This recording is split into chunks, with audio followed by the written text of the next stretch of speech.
Welcome, in front of me is a Xiaomi Mi 11i, and today I'll show you how to copy contacts from your SIM card to the device.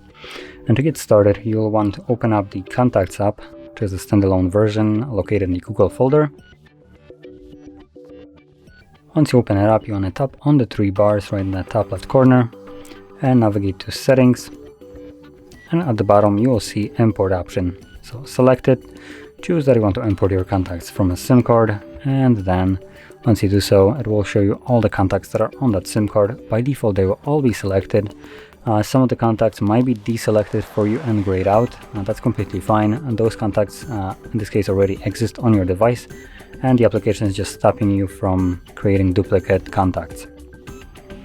Anyway, from here you can deselect contacts that you don't want, like so, and once you're done, select Import. This will import all the contacts that were selected, which you'll be able to find them now in your contacts list. So, that being said, this is how you would import your contacts, and if you found this very helpful, don't forget to hit like, subscribe, and thanks for watching.